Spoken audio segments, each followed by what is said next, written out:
আসসালামু আলাইকুম। সবাই কেমন আছেন? জি আলহামদুলিল্লাহ। প্রিয় দর্শক, যারা লাইভে জয়েন করবেন, আশা করি আপনারা ভালো আছেন, সুস্থ আছেন। আমাদের আজকের আলোচনার বিষয় হচ্ছে আগুনে পোড়া রোগীর প্রাথমিক চিকিৎসা ও ম্যানেজমেন্ট। আপনারা সবাই জানেন আমাদের দেশে একটা মারাত্মক দুর্ঘটনার কারণে আসলে অনেক বড় ক্ষয়ক্ষতি হয়ে গেছে। অনেকগুলো তাজা প্রাণ, একেবারে নিষ্পাপ বাচ্চারা অনেকেই নিহত হয়েছেন, অনেকেই আহত, খুব খারাপ অবস্থায় হসপিটালে ভর্তি আছেন, চিকিৎসাধীন আছেন। আমরা আমাদের এই ক্লাসের পক্ষ থেকে আল্লাহ তাআলার কাছে দোয়া করি, যারা নিহত হয়েছেন তাদেরকে যেন আল্লাহ জান্নাত দান করেন, যারা আহত হয়েছেন তাদেরকে যেন খুব দ্রুত আল্লাহ শেফা দান করেন। আসলে খুব একটা দুঃখজনক শোকের বিষয়। তো একটা অনেক বড় ট্র্যাজেডি। আসলে এই ঘটনার প্রেক্ষিতে আমাদের আজকে আলোচনার বিষয়টা সিলেক্ট করা যায়, আমরা প্রাথমিকভাবে ছোটখাটো পোড়া রোগীকে কিভাবে চিকিৎসা করতে পারি ঘরে অথবা কাছের ডাক্তারখানায়, এবং বড় ধরনের পোড়া রোগীকে কোন অবস্থায় কত দ্রুত, মানে প্রাথমিক ম্যানেজমেন্ট দিয়ে দ্রুত কিভাবে ডাক্তারখানায় বা হাসপাতালে পাঠাতে পারি। এর জন্য কয়েকটি বিষয় খুবই গুরুত্বপূর্ণ। আমরা কয়েকটা বিষয় আজকে জানবো, সেটা হলো যে আগুনে পোড়া রোগীর শরীরে কি ঘটে, হ্যাঁ, কতটুকু পুড়লে সেটা মানে কতটুকু গুরুত্ব বহন করে, বা কতটুকু তীব্রতা, কতটুকু মারাত্মক হয়েছে সেটা আমরা জানবো। হ্যাঁ, পুরার গভীরতা কতটুকু হলে, পুরার এরিয়া কতটুকু হলে সেটাকে হাসপাতালে পাঠাতে হবে, এটা এই বিষয় সম্পর্কে বিস্তারিত একটা আইডিয়া নিতে চেষ্টা করবো ইনশাআল্লাহ। আপনার বিশ্ব স্বাস্থ্য সংস্থার জরিপ অনুযায়ী প্রতি বছর প্রায় 1,80,000 মানুষ এই বার্ন ইনজুরিতে, মানে পুড়ে মারা যায়। সেটা শুধু আগুনে পোড়া না, যে কোনো বার্ন হইতে পারে, বিদ্যুৎ স্পষ্ট হয়ে মারা যেতে পারে, হ্যাঁ, ইলেকট্রিক আপনার ইয়েতে যে আয়রনের শকে, হ্যাঁ, বা আগুনে পোড়া। আর এই পুড়ে যাওয়ার দুইটা ধরন আছে, একটা হলো বার্নিং আর একটা হলো স্কাল্ডিং। একটা বার্ন আর একটা হলো স্কাল্ড। স্কাল্ড হলো আপনার গরম পানি পরে যে ঝলসে যায়, সেটা হলো স্কাল্ড। আর বার্ন হলো পুড়ে যাওয়া, আগুনে পোড়া, ইলেকট্রিক শকে পোড়া ইত্যাদি। তাহলে এই যে এত বড় একটা সংখ্যা প্রতি বছর মারা যাচ্ছে, এটা তো আসলে অ্যাক্সিডেন্টাল, তাই না? এখান থেকে আমাদের কিছু প্রতিরক্ষামূলক ব্যবস্থা সম্পর্কে আমরা আলাপ করব, যে কিভাবে এই সংখ্যাটা কমিয়ে রাখা সম্ভব। আমাদের আলোচনা শুরু করি। প্রথমে আমরা দেখব যে আসলে এই পোড়া রোগীর ডিগ্রি বা শ্রেণী বিভাগ। আগুনে পোড়া রোগী বা যে কোনো পোড়া রোগীর 4টা স্টেজ আছে। কয়টা স্টেজ? 4টা স্টেজ বা ডিগ্রি, 4টি ডিগ্রি। হ্যাঁ, এটা আপনার কিসের উপর ভিত্তি করে করা হয়? আমাদের যে স্কিন আছে, স্কিনের কিন্তু আপনার প্রতিরক্ষা লেয়ার আছে। আমাদের ত্বক কি আমাদের বডিকে প্রতিরক্ষা দেয়, সুরক্ষা দেয়, তাই না? বাইরে চাপ, আঘাত, তাপ, এগুলো থেকে সুরক্ষা দেয়। হালকা তাপ হলে বডি, আমাদের স্কিনই কিন্তু জানান দেয় যে আমি আগুনের কাছাকাছি আছি, ঠিক না? তাহলে আমাদের স্কিনের যে আপনার ব্যারিয়ার আছে, এই ব্যারিয়ারের উপর ভিত্তি করে, গভীরতার উপর ভিত্তি করে এই ডিগ্রিটা নির্ধারণ করা হয়। আমাদের স্কিনের আপনার ব্যারিয়ার হচ্ছে 3টা। একটা হলো এপিডার্মিস, আর একটা হলো ডার্মিস, আর একটা হলো সাবকিউটেনিয়াস টিস্যু। এপি মানে হচ্ছে উপরে, এপি মানে উপরে, তো মানে, আর ডার্মা হলো চামড়া বা ত্বক। দেখবেন ডার্মাটাইটিস, ডার্মাটোলজিস্ট বলি না আমরা, মানে চর্মরোগ বিশেষজ্ঞ। ডার্মা মানে কি? ত্বক বা চর্ম। এপি মানে উপরে। তাহলে একেবারে চামড়ার উপরে যে লেয়ারটা, এটা হলো এপিডার্মিস। আর ডার্মিস হলো আমাদের মূল ত্বকটা, চামড়াটা। আর সাবকিউটেনিয়াস টিস্যু হচ্ছে চামড়ার নিচে একটা ব্যারিয়ার থাকে। তাহলে এই তিনটা লেয়ার আমাদের কি করে, ভেতরটাকে এই তিনটা মানে পর্দা দিয়ে সুরক্ষা দেওয়া হয়। এখন এই ফার্স্ট ডিগ্রি যে বার্নিং, এখানে কি হয়, প্রথম হলো ফার্স্ট ডিগ্রি বার্নিং এ কি হয়, ফার্স্ট ডিগ্রি বার্নিং এ আমরা এটা মোটামুটি এই অভিজ্ঞতা সকলেরই আছে কম আর বেশি। এই পোড়াটা আমরা অনেকেই পোড়া খেয়ে একটু হলো আপনার পাতিল ধরতে গিয়ে পুড়ে যাওয়া, হ্যাঁ, হঠাৎ করে আয়রন পাশে রয়েছে খেয়াল করি নেই হাত লেগে যাওয়া, হ্যাঁ, একটু গরম পানি পড়ে যাওয়া, এই পোড়াটা মোটামুটি অনেকেরই অভিজ্ঞতা আছে। এতে কি হয়, আপনার লালচে হয়ে যায়, হ্যাঁ, ব্যথা হয়, কোনো ফুসকা পড়ে না, লালচে হয়ে যায়, ব্যথা হয়, কোনো ফুসকা পড়ে না, আর বার্নিং জ্বালাটা তো ফ্রি, এটা তো থাকবেই। ঠিক আছে, তাহলে ফার্স্ট ডিগ্রি যে বার্নিং সেটা কি হলো, লালচে হয়ে যাবে, ব্যথা থাকবে, কোনো ধরনের ফোসকা পড়বে না, মনে থাকবে না। আমরা তো হলো রোগী কোন ডিগ্রিতে আছে এটা যাচাই করা কিন্তু আমাদের ডাক্তারদের খুবই দরকার। আপনার বাড়ির চেম্বারের পাশে একজন পড়ে গেছে, দৌড়ে আপনার কাছে নিয়ে আসবে, আমি ডাক্তার বুঝতে হবে যেটা কোন পর্যায়ে কোন লেভেলে আছে। হ্যাঁ, আমি যদি না বুঝি তাহলে তাকে সঠিক পরামর্শটা দিতে পারবো না। ঠিক আছে, লাল, ব্যথা, ফোসকাহীন মানে ফোসকা নাই, এটা হলো ফার্স্ট ডিগ্রি। সেকেন্ড ডিগ্রি, ও এটা হলো যে আপনার ফার্স্ট ডিগ্রি হলো ডার্মিস, এই এপিডার্মিস, হ্যাঁ, এটা শুধুমাত্র উপরেরটাই হয়, চামড়ার যে উপরের ভাগ, এটাই বৈশিষ্ট্য কি, এই তিনটা বৈশিষ্ট্য, লাল থাকবে, ব্যথা থাকবে, কোনো ফোসকা থাকবে না। তারপর হলো সেকেন্ড ডিগ্রি, সেকেন্ড ডিগ্রি হলো ডার্মিস। আর ডার্মিস মানে কি, ডার্মিস মানে কিন্তু এপিডার্মিস আগে মানে পুরো কাজ শেষ, তারপরেই ডার্মিস, কথাটা বুঝছেন। সেকেন্ড ডিগ্রি মানে হলো এপিডার্মিস এবং ডার্মিস দুইটাই। ডার্মিস পড়তে গেলে তো এপিডার্মিস পুরো পুরোই যাওয়া লাগবে, তাই না। এটা এখানে কি কি হয়, এখানে আপনার ফোসকা পড়ে যাবে, ফোসকা পড়লে আমরা কি বুঝবো, যেটা সেকেন্ড ডিগ্রি। ব্যথা থাকবে, সাদা বা লাল দাগ পড়ে যাবে। তাহলে কি কি তিনটা বৈশিষ্ট্য, ডার্মিস পড়ছে কিনা কিভাবে বুঝবো সেকেন্ড ডিগ্রি কিনা, বৈশিষ্ট্য হলো তিনটা, একটা হলো ব্যথা, তারপরে হলো ফোসকা, সাদা বা লাল দাগ পড়ে যাওয়া, এটা হলো সেকেন্ড ডিগ্রি বা ডার্মিস। তারপর হলো আপনার থার্ড ডিগ্রি, এই যেটা হলো আপনার, এটাকে বলে পার্শিয়াল থিকনেস। পার্শিয়াল থিকনেস মানে এই যে দুটা যে লেয়ার, ডার্মিস এপিডার্মিস আর ডার্মিসের পুরাটা তখন উপরে নাই, কথাটা বুঝছেন, এপিডার্মিস শেষ, ডার্মিসের বেশ কিছু অংশ পড়ে গেছে, এটা হলো second degree. Clear. Third degree হলো আপনার এই যে এপিডার্মিস প্লাস ডার্মিস, হ্যাঁ, এবং ফুল থিকনেস। ফুল থিকনেস মানে এই দুইটা লেয়ারই পুরোটা পড়ে গেছে। ঠিক আছে, এই অবস্থায় কি কি বৈশিষ্ট্য থাকবে, এই অবস্থায় বৈশিষ্ট্য থাকবে হলো আপনার অসারতা, মানে একটা অবশ অবশ ভাব, এই জায়গাটায় সেন্সটা একটু কমে যাবে। তারপর কালো বা সাদা চামড়া দেখা যাবে, চামড়াটা কালো হয়ে যাবে অথবা সাদা সাদা দেখা যাবে, ব্যথা তুলনামূলক কম থাকবে। এখানে আরেকটু পরে আসলে ব্যাপারটা ক্লিয়ার হবে যে পূর্ণ বেশি ব্যথা কম কেন। হ্যাঁ, চতুর্থ ডিগ্রিতে আসলে এইটা ক্লিয়ার হয়ে যাবে। ফোর্থ ডিগ্রি, ফোর্থ ডিগ্রি হলো আপনার এখানে কি হয়েছে, এপিডার্মিস পড়ে গেছে, ডার্মিসের পুরো অংশটা পড়ে গেছে, এখন যদি আরো বাড়তে হয় তাহলে কি হবে, নিচে গিয়ে আপনার মাসেল এবং বোনস মানে পেশি এবং হাড় পোড়া শুরু হয়ে যাবে। ঠিক আছে, এখানে কি হবে, আপনার পেশি প্লাস হাড় এগুলো উপরে যাবে।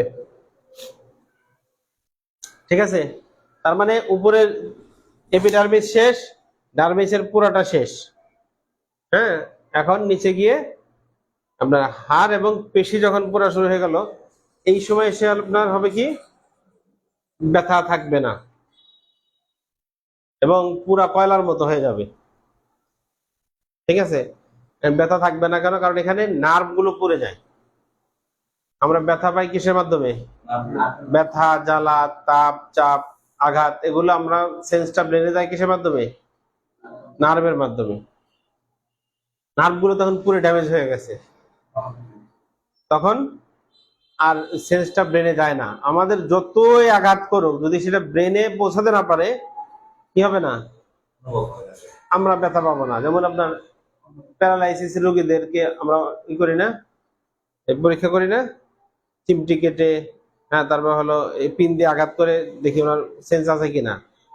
যদি সেন্স পুরোপুরি চলে যায়, নার্ভগুলো ড্যামেজ হয়ে যায়, তখন কি হয় না, টোটালি কোনো ব্যথা পাবে না।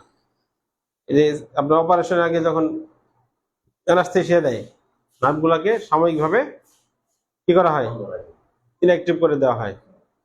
সেখানে কাটলেও ব্যথাটা বোঝা যায় না। এই তাহলে 4 ডিগ্রিতে গিয়ে কি হয় না, কোনো ধরনের ব্যথা রোগী পায় না, কোনো ব্যথা অনুভব করে না। হ্যাঁ, এইখানে এসে আপনার লক্ষণ, কিছু সিরিয়াসনেস আমাদের মাথায় রাখতে হবে। সেটা পরবর্তীতে আসতেছে, আমরা পরবর্তীতে ম্যানেজমেন্টে আমরা যাব। এখন প্রাথমিক চিকিৎসা, আমাদের কাছে রোগীটা আসলো, ও আর একটা হলো রোগীর অ্যাসেসমেন্টটা খুবই জরুরি। এটা আমাদের রোগীটা কোন পর্যায়ে আছে। আমরা শুনি না যে 70% পড়ে গেছে, 50% পড়ে গেছে, পার্সেন্টটা কিভাবে হিসাব করা হয় এটা জানা জরুরি না? এটা আমার মনে হয় খুবই জরুরি, যে খালি শুনি যে আপনার এত পার্সেন্ট পড়ে গেছে, তাহলে এই পুরোটা হিসাব করা হয় কিভাবে এটা জানা জরুরি। এটাকে বলা হয় আপনার বিএসএ। হ্যাঁ, এটা হলো body surface area. Body surface মানে আমাদের বডির উপরের অংশটা, পৃষ্ঠটা, হ্যাঁ, এইটা আমরা এখানে মাপা হয়। এখানে হিসাবটা হলো পার্সেন্টেজটা দেখেন, খেয়াল করেন। পার্সেন্টেজ হলো মাথা, মাথা হলো 9%। তারপরে এক হাত, এক হাত হলো 9%। আরে 9% ইন্টু 2, তাহলে দুই হাত মিলে কত হবে? 18%।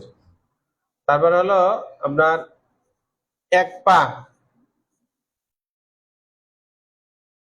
এক পা হলো 18% ইন্টু 2, তাহলে 36%।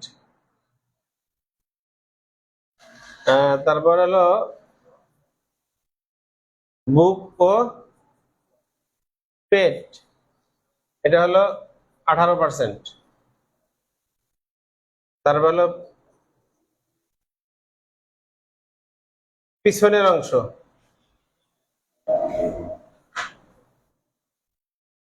পিছনের অংশ বিষয়টা হলো আপনার পিঠ এবং আমাদের এই যে হিপ, যেটা পাছা যেটাকে বলা হয়, এই পুরাটা একসাথে, ঠিক আছে, এটা হলো 18%। তাহলে হিসাব করলে কত হয়েছে বলেন তো? 9, 1, 2, 3, 3 আর 4 কত? 7, 8, 9, 10, 11, 99, তাই না? আর হলো গোপনাঙ্গ, এটা হলো 1%।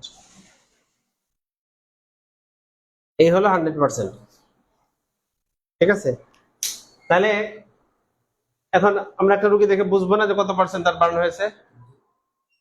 হঠাৎ করে আল্লাহ না করে একটা রুগী কি করলো, আগুনের ভিতরে তার মুখটা পুড়ে গেছে, পড়ে গেছে, তাহলে মাথাটা তার পুড়ে যাবে 9%।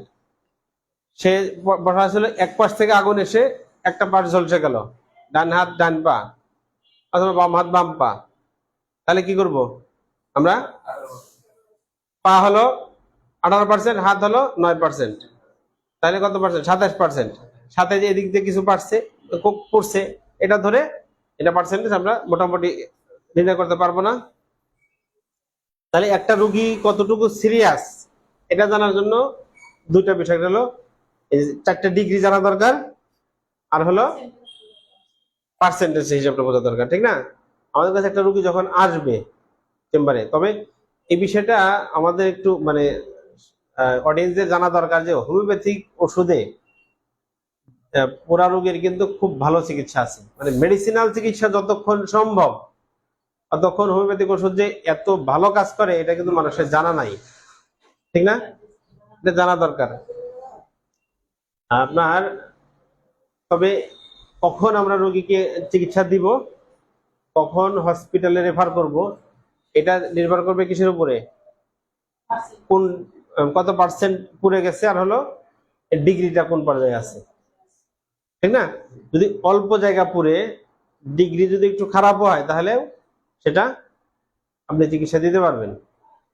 মানে ডিগ্রি মনে করেন 3 ডিগ্রি বা 4 ডিগ্রি হয়ে গেছে কিন্তু এরিয়াটা কম, হ্যাঁ এরিয়া অনেক বেশি, ডিগ্রিও মানে অনেক বেশি, অর্থাৎ 3rd বা 4th ডিগ্রি, পার্সেন্টেজ মনে করেন যে হলো একেবারে 60-70, এটা খুবই সিরিয়াস। মেডিকেল হিসেবে ধরা হয় যদি 80% অ্যাবভ কোনো মানুষের পুড়ে যায়, সাধারণত সেই সব রোগী সার্ভাইভ করে না। আল্লাহর ইচ্ছা থাকলে সবই সম্ভব, হ্যাঁ।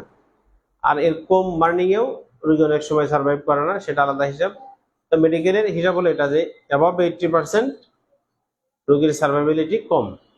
তাহলে আমরা কি করব, রোগীকে যাচাই করব 2টা জিনিসের উপর ভিত্তি করে, কত পার্সেন্ট পড়ে গেল আর হলো ডিগ্রি কত, কোন স্টেজে পড়ছে সেটা দিয়ে। এবার আসেন, যেটা বলতেছিলাম হলো প্রাথমিক চিকিৎসা। এটা প্রাথমিক চিকিৎসার একটা অংশ, রোগী আসলেই আমরা এটা আগে করব। কিন্তু রোগী আসার আগে যার কাছে রোগী থাকলো বা যিনি রোগীটাকে রেস্কিউ করলেন, উদ্ধার করলেন, তার প্রথমে কিছু কাজ থাকে, ঠিক আছে? 1 নম্বর হলো রোগীকে পুরা স্থান থেকে নিরাপদে স্থানে নেয়া, এটা হলো প্রথম কাজ। এটা তো কারো বলা লাগে না, এটা সবাই করে থাকে। আগুনের স্থান থেকে বা ওই কি বলে এটা দুর্ঘটনার স্থল থেকে রোগীকে নিরাপদ স্থানে নেওয়া, রোগীর শরীরে ঠান্ডা নিশ্চিত করা, মানে ঠান্ডা পরিবেশে রাখা, রোগীটাকে এনে একেবারে ধরে করে রোদে শোয়ে রেখে আপনি চিকিৎসা শুরু করলেন, ব্যবস্থা শুরু করলেন, এটা না। যথাসম্ভব আপনার অবস্থান অনুযায়ী সর্বোচ্চ ঠান্ডা জায়গায় রোগীকে রাখা। দ্বিতীয়ত হলো এইটা খুবই দরকার আমাদের জানা, সেটা হলো রোগীর শরীরে নর্মাল পানি ঢালা।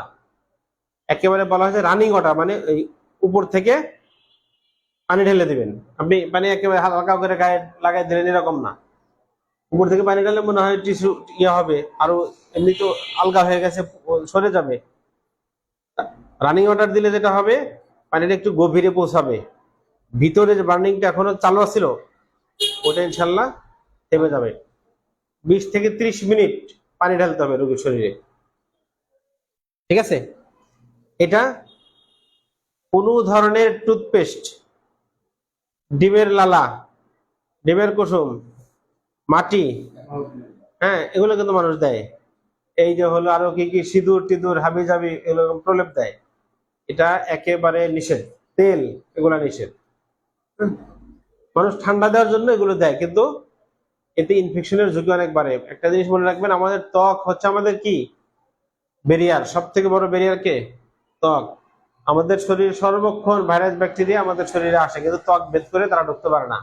তো ত্বকটা যখন পুড়ে গেল তখন কি হলো, ওর রাস্তাটা খোলা, যখন তখন ভিতরে ঢুকে যাবে। সেই জন্য ইনফেকশন মানে একেবারে খুবই নর্মাল ব্যাপার হয়ে দাঁড়ায় পুরা রোগীদের, কারণ মূল বেড়াটা নাই। সেজন্য কি করতে হবে, ইনফেকশন যাতে না হয় এজন্য আপনাকে পরিষ্কার পরিচ্ছন্নতা মেনটেন করতে হবে। কোনো ধরনের বাহ্যিক প্রলেপ দেওয়া যাবে না, বরফ দেওয়া যাবে না। অনেকে মনে করে যে পানি তো ঠান্ডা, তার থেকে বড় বড় বেশি ঠান্ডা, বরফ দেই। বরফ দিলে যেটা হবে, আমাদের ওখানকার পেশিগুলো, রক্তনালীগুলো সংকুচিত হয়ে যায়, রক্ত চলাচলটা ব্যাহত হয়। রক্ত চলাচলটা জারি রাখা সব থেকে বেশি জরুরি বিষয়, কারণ যেখানে রক্ত দীর্ঘ সময় পর্যন্ত পৌঁছাতে পারবে না, ওইটার সাথে এমনি ড্যামেজ হয়ে যাবে, ঠিক না? সেজন্য তাহলে এখানে সতর্কতার বিষয় কি, কোনো ধরনের পেস্ট, আপনার ডিমের কুসুম, তেল, মাটি ইত্যাদি লাগানো যাবে না, বরফ দেওয়া যাবে না। দিতে হবে কি, আমরা হোমিওপ্যাথি ডাক্তাররা সাজেস্ট করব পানি ঢালার পরেই, বেশি করে পানি ঢালার পরে কি করব, ক্যান্থারিজ অয়েন্টমেন্ট কিংবা ক্যান্থারিজ মাদার। ক্যান্থারিজ অয়েন্টমেন্ট যদি থাকে, আপনার এই এসবিএল কোম্পানির একটা অয়েন্টমেন্ট আছে, এটা খুবই ইফেক্টিভ। কোম্পানির নাম বলাটা ঠিক না, কিন্তু বিদেশি কোম্পানি যেহেতু বললেও দোষ নাই, কেউ আবার এসবিএল, হ্যাঁ, এটা খুবই ভালো। আপনার বাংলাদেশে বিভিন্ন কোম্পানির ক্যান্থারিজ অয়েন্টমেন্ট পাবেন, এগুলো কার্যকরী, মোটামুটি ভালোই কার্যকরী। আর তা না থাকলে ক্যান্থারিজ মাদার কি করব, যদি জার্মানিটা হয়, বিদেশিটা হয়, তাহলে 50-50 পানি 50% মাদার টিনচার মিক্স করে আমরা লাগাই দেব। ডাইরেক্ট মাদার টিনচার দিলে রোগী নিতে পারবে না, আর যদি নার্ভ গুলো ভালো থাকে, সেন্স থাকে, তাহলে খুব বেশি জ্বালা পোড়া হবে। সেজন্য কি করব, 50%। আর যদি লোকালটা হয়, সেক্ষেত্রে আপনি 10% পানি বা 20% পানি দিয়ে বাকিটা মাদার টিনচার দিয়ে দিতে পারবেন। আর যদি এপিডার্মিসটা শুধু পুড়ে, তাহলে ডাইরেক্ট মাদার টিনচারও লাগালে সাময়িকভাবে মানে একটু ধরে পূর্বে, এরপরে ঠান্ডা হয়ে যাবে। এটা খুব দ্রুত ঠান্ডা করে জায়গাটাকে, প্রথমে খুব একটু বার্নিং হয়, এরপরে কি হয়, খুব দ্রুত জায়গাটা ঠান্ডা হয়ে যায়, আর জ্বালা পোড়াটা খুব দ্রুত কমে যাবে ইনশাল্লাহ। হ্যাঁ, তাহলে এটা হলো প্রাথমিক ম্যানেজমেন্ট। আরেকটা হলো আপনার উইন্ড প্রোটেকশন। আমাদের যে ক্ষতটা হলে ক্ষতটাকে প্রোটেকশন দিতে হবে, ওই যে যাতে বাইরে থেকে আপনি যেখানে এই দুর্ঘটনাটা ঘটছে রোগীকে তো অনেক দূরে নিয়ে যেতে পারবেন না। প্রাথমিক ম্যানেজমেন্টটা দেওয়ার জন্য একটু নিরাপদ দূরত্বে নিয়েই এটা করে তারপরে হসপিটালে নিতে হয়। তাহলে এই দেখেন ওই জায়গাটাতে ছাই ধুলাবালি উঠবে, ওগুলো এসে তার শরীরে আবার পড়লে কি হবে, ওখান থেকে ইনফেকশন হওয়ার ভয় থাকে। সেজন্য একটু ওই পানি ঢালা ওষুধ দেওয়ার পরেই কি করবো, আমরা হালকা গজ বা পরিষ্কার সুতি কাপড় দিয়ে একটু ঢেকে দিব। আবার ঢাকনাটা যাতে এরকম না হোক, ওখানে আবার লেগে না, যাতে না যায়, হালকা করে উপর উপরে একটু ঢেকে দিব, যাতে বাহ্যিক ময়লাটা এখানে না লাগে। তাহলে এটা হলো কি প্রাথমিক চিকিৎসা গেল। আর আমাদের অ্যাসেসমেন্টে যদি এটা আমাদের স্পষ্ট ভাবে বলা মুশকিল যে এত পার্সেন্ট উপরে হলে আমরা ডাক্তার কাছে পাঠাবো। রুগীটাকে আমরা বুঝতে চেষ্টা করবো রুগীটার আসলে সিরিয়াসনেস কেমন। পার্সেন্টেজ অনেকের কম, কিন্তু রুগী যদি শারীরিকভাবে দুর্বল হয়, এখানে একটা কথা মনে রাখা দরকার, পুড়ে গেলে কি হয়, রুগীর প্রচুর পরিমাণে ফ্লুইড লস হয়, শরীর থেকে পানি ঘাটতি পড়ে যায়, লবণের ঘাটতি পড়ে যায়। এই অবস্থায় রুগী খুব অনেক সময় শকে চলে যেতে পারে, খুব সিরিয়াস অবস্থা হয়ে যেতে পারে লবণ পানির ঘাটতির জন্য। সেজন্য রোগীর লবণ পানি নিশ্চিত করা। রোগী যদি আপনার শ্বাসনালী পড়ে যায়, হ্যাঁ, শ্বাসনালী পড়ার সম্ভাবনাটা খুব বেশি। কারণটা হলো কি, একটা বাচ্চা মনে করেন তার শরীরে তেমন কিছু পড়ে নাই, খেয়াল করেন কথাটা, ওই যে প্লেন ক্র্যাশ করছে, পাশের রুমে বাচ্চাটা ছিল, তার ওখানে বিল্ডিং ভাঙে পড়ে নাই, আগুনও সরাসরি তার রুমে যায় নাই, তার কাছে যায় নাই, কিন্তু বিল্ডিং এর আপনার ধুলাবালি গুলো গেছে, প্রচুর ধোয়া গেছে, ঠিক না, আগুনের একটা ঝলকানি তার গেছে, শ্বাসনালীতে গেছে, তখন সে সেন্সেস হয়ে পড়ে গেল একদিকে, পড়ে গেল, অনেকক্ষণ পরে তাকে পাওয়া গেল। তার বডিতে তেমন ড্যামেজ না হলে শ্বাসনালী ড্যামেজ হয়ে যাওয়ার সম্ভাবনা সব থেকে বেশি। কারণ শ্বাসনালীতে সে অটোমেটিক ওটা পাবে, এখানে বাইরে থেকে লাগলেও, ধোঁয়াটা লাগলে যে ক্ষতি না হবে, শ্বাসনালী তো সে টেনে টেনে ধোঁয়া ভিতরে নিচ্ছে দীর্ঘ সময় ধরে, শ্বাসনালী ড্যামেজ হবে। আর অল্প পুড়ে গেলেও এক সাইডে হলো মনে করেন পুড়ে গেছে, হ্যাঁ, তার ওই যে আগুনের একদম কাছে ছিল, ওই ধুলাবালি তার নাকে ঢুকছে, শ্বাসনালী পড়ে যায় খুব বেশি। যেসব বাচ্চাদেরকে, হ্যাঁ, যেসব বাচ্চাদেরকে হসপিটালে নেওয়া হয়েছে শ্বাসনালী পড়ে গেছে অনেকেরই, যাদের একটু বেশি ড্যামেজ, এদের প্রায় অনেকেরই শ্বাসনালী আমরা পড়ে গেছে। শ্বাসনালী পড়ে গেলে কি করবো না, আমরা রোগীকে কাছে রাখবো না, খুব দ্রুত রেফার করবো হসপিটালে। মনে রাখবেন, রোগী বললাম যে পুড়ে গেছে বেশ বেশি, কিন্তু রোগী কথা বলতেছে, রোগীর স্ট্রেংথ আছে, হ্যাঁ, আমরা তখন রোগীকে জিজ্ঞেস করব, বুক জ্বালাপোড়া করে, নাক জ্বালাপোড়া করে, কাশি হয়, শ্বাস নিতে কষ্ট হয়, সে যদি বলে যে না, কিছুক্ষণ কাশি ছিল এখন আর নাই, তাহলে আমরা ধরে নিতে পারি কি ভালো আছে। প্রয়োজনে যদি তাকে অক্সিজেন দেওয়ার সুযোগ থাকে, একটু অক্সিজেন দিব। অক্সিজেন বেশি করে দিলে দ্রুত কি হবে, ওটা বেশি করে অক্সিজেন যাবে, কার্বন ডাইঅক্সাইডের সাথে ধোঁয়াটা বের হয়ে আসবে, শ্বাসযন্ত্রটা ইনশাল্লাহ ক্লিয়ার হয়ে যাবে। তাহলে আমরা রোগীকে হসপিটাল পাঠাবো কিনা, চিকিৎসা দিব কিনা, এটা নির্ভর করবে কিসের উপরে? রোগীর কোন ডিগ্রিতে পুড়ে গেছে এবং কত পার্সেন্ট পুড়ে গেছে, রোগীর এখন অবস্থাটা কি। ওই যে বললাম, বেশি পুড়ে গেলেই মানে রোগী খুব বেশি খারাপ নাও হয়ে যেতে পারে, অল্প বলেও রোগী খারাপ হয়ে যেতে পারে। ঠিক আছে, হ্যাঁ, সেটার উপরে ডিপেন্ড করে আমাদের রোগীকে রেফার করতে হবে। তবে সাধারণত বলা হয়, মেডিকেলে বলা হয় গ্রেটার দেন 10% যদি পুড়ে যায়, মানে 10%-এর বেশি যদি পুড়ে যায় এবং সেখানে যদি শ্বাসনালী, গলা এগুলো ইনভলভমেন্ট থাকে, তাহলে অবশ্যই হসপিটালে পাঠাতে হবে। কিন্তু সেই 10%টা মনে করেন পা পুড়ে গেছে, কিন্তু পুরোটা হলো 2nd ডিগ্রি বা 1st ডিগ্রি, তাহলে হসপিটালে না নিলেও সমস্যা নাই। একটা পায়ের এক পাশ পুড়ে গেলে আপনার কিন্তু 10% হয়ে গেল। একটা পায়ে যদি এক পাশ একটু বেশি পুড়ে, তাহলে 10% উপরে চলে যায়, কিন্তু এই রোগী স্টেবল আছে, তাহলে আমরা কি করতে পারি? একে প্রয়োজনে আমরা চিকিৎসা দিতে পারবো। কিন্তু পড়ছে মাত্র 10%, মুখটা ওই বললাম পুড়ে গেছে, শ্বাসনালী ঝলসে গেছে, পুড়ে গেছে, এদেরকে দ্রুত হসপিটালে পাঠাতে হবে। আর সবসময় মাথায় রাখতে হবে, রোগীর অক্সিজেনের ঘাটতি, পানি স্বল্পতা মানে ডিহাইড্রেশন, এই দুইটা সবসময় পূরণ করার চেষ্টা করতে হবে। এই দুইটাতে রোগীকে সব থেকে বেশি খারাপ করে দেবে। ঠিক আছে, তাহলে এগুলোই। আর ওষুধ তো আমরা রোগীকে খাওয়ার ওষুধ দিব, যদি যেসব রোগী আমরা চিকিৎসা দিতে পারি, যারা আমাদের কাছে চিকিৎসা, বাসা থেকে একজন একটু হাত পুড়ায় নিয়ে আসছে, সে তো পুরোটাই ঠিক আছে, সামান্য পড়ে গেছে, 2% বা 5% পড়ছে, এই রোগী কিন্তু আমরা চিকিৎসা দিব, তাই না? খাওয়ার ওষুধও দিব, ব্যবহারের ওষুধও দিব। এইসব জায়গায় মনে রাখবেন, ওই যে যারা বলে যে হলো মাথার নিচে দেওয়া যাবে না, টেওয়া যাবে না, এইসব কথা শোনা যাবে না। এগুলো হলো গোরামি, এইসব গোরামির এখানে মেল নেই, স্পষ্ট কথা। আপনি এক্সটার্নালি দিবেন ওষুধ, ব্যবহার করবে, এবং ইন্টারনালি ওষুধ খাবে। ওষুধ খাবে, এটা বেশিরভাগ ক্ষেত্রে আপনি ক্যান্সারিজ দিতে পারেন, কিন্তু যদি স্পষ্ট অন্য ওষুধের লক্ষণ আপনি পেয়ে যান, তাহলে দিতে পারেন। অথবা আপনার কার্বোভেজ কিংবা হাইড্রোফেভিনাম উচ্চ শক্তির 2-1টা ডোজ দিলে মানে খুব ভালো রেজাল্ট পাওয়া যায়। এরপরে যদি স্পষ্ট কোনো ওষুধের লক্ষণ পাওয়া যায়, দিবেন। ক্যান্সারিজটা খাওয়া এবং ব্যবহার দুইটাই দিতে পারেন। ক্যান্সারিজ খেতে দিলে 30 পটেন্সি দিবেন, ঘন ঘন খাবে, দিনে 3-4 বার খাবে, এতে ইনশাল্লাহ খুব দ্রুত ব্যথা, জ্বালা পোড়া কমে যাবে। সবচেয়ে বড় কথা কি জানেন? ওই যে আপনার 1st ডিগ্রি বার্নিং এ যেখানে ফোসকা এখনো পড়ে নাই, হ্যাঁ, অর্থাৎ 1st ডিগ্রি বার্নিংটা হয়ে 2nd ডিগ্রিতে যাবে একটা ভাব, ওইসব ফোসকা উঠবে বা উঠে যাচ্ছে। এখানে আরেকটা বিষয় মাথায় রাখতে হবে, ফোসকা গালানো যাবে না। ফোসকা বললে ফোসকা গালানো যাবে না। আমরা মনে করি ফোসকাটা গালাই দিলাম শুকাই গেল, না, ফোসকাটা উপরে একটা লেয়ার আছে। হ্যাঁ, আপনি একটা পর্দা ছিল, একটা ওয়াল ছিল, এটাকে সিজো করে দেওয়া মানে কি, ভাইরাস ব্যাকটেরিয়ার জন্য রাস্তা খুলে দিলেন।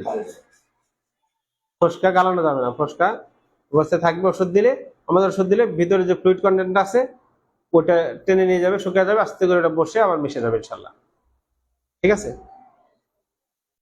তাহলে এইটা গেল। এবার রোগীকে খাবার তালিকা, এইটা খুবই গুরুত্বপূর্ণ বিষয়, এটা আমি একটু বলি। এই খাবার তালিকাটা আপনার অত্যাধিক গুরুত্বপূর্ণ। রোগীকে আমরা কখন কি খেতে দিব,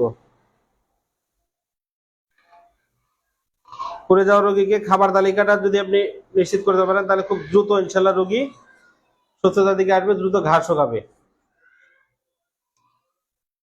আগুনে পোড়া রোগীকে প্রচুর পরিমাণে প্রোটিন এবং ক্যালোরিযুক্ত খাবার দিতে হবে, কারণ আগুনে পোড়া রোগী বা যে কোনো পোড়া রোগীর আপনার মেটাবলিজম অনেক গুণে বেড়ে যায়।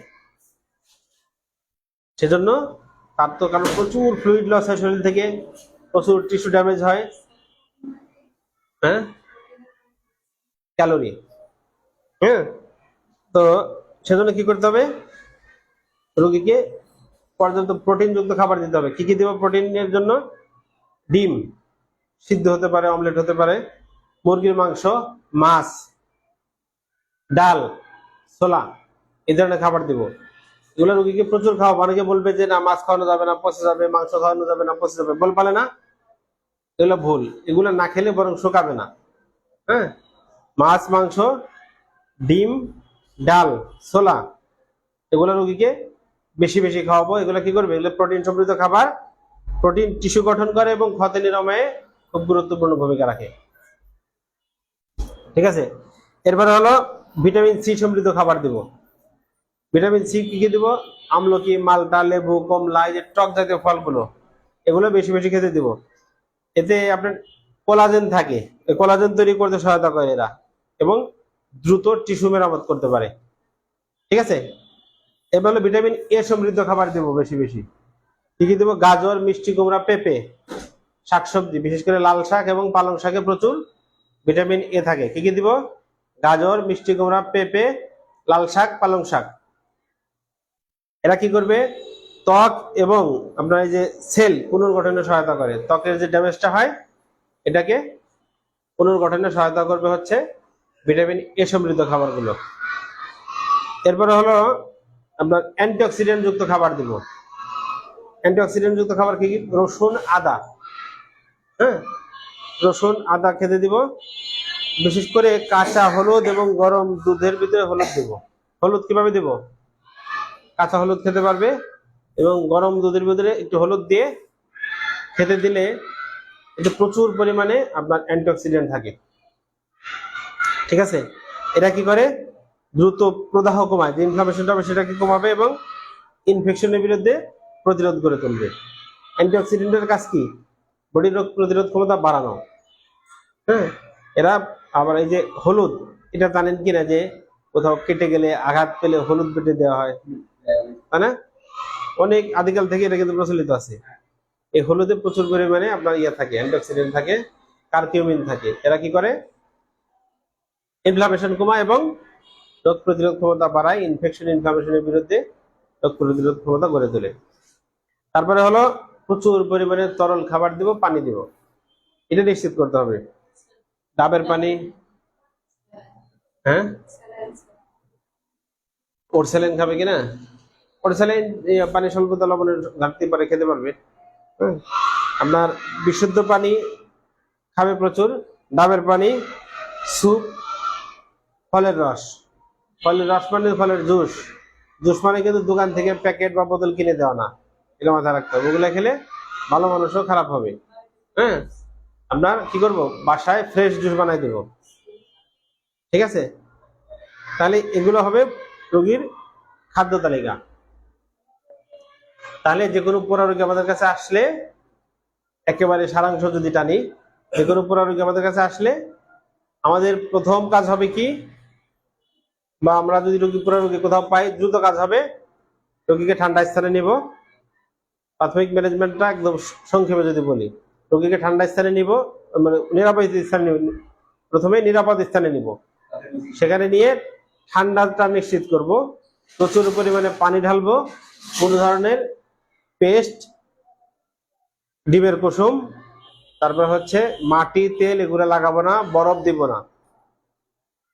ঠিক আছে, ফোসকা পড়লে সেগুলো গালাবো না। এটা হলো। তারপরে আমরা ডাক্তার হিসেবে কি করতে হবে? রোগীকে অ্যাসেসমেন্ট করতে হবে। অ্যাসেসমেন্ট হলো, একটা হলো ডিগ্রি, আর একটা হলো বডি সারফেস এরিয়া, কত পার্সেন্ট পড়ে গেছে।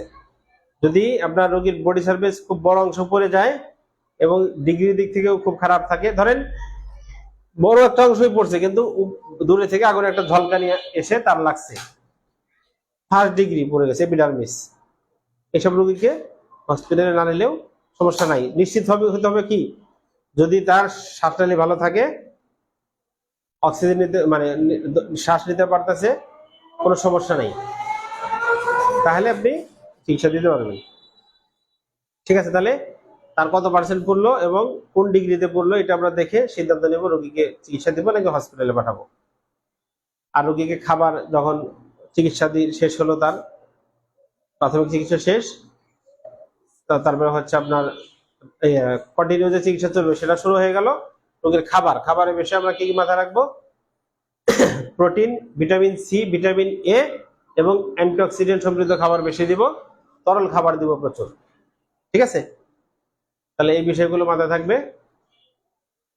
আজকে এখানেই শেষ করি। আল্লাহ আমাদের সবাইকে হেফাজত করুন।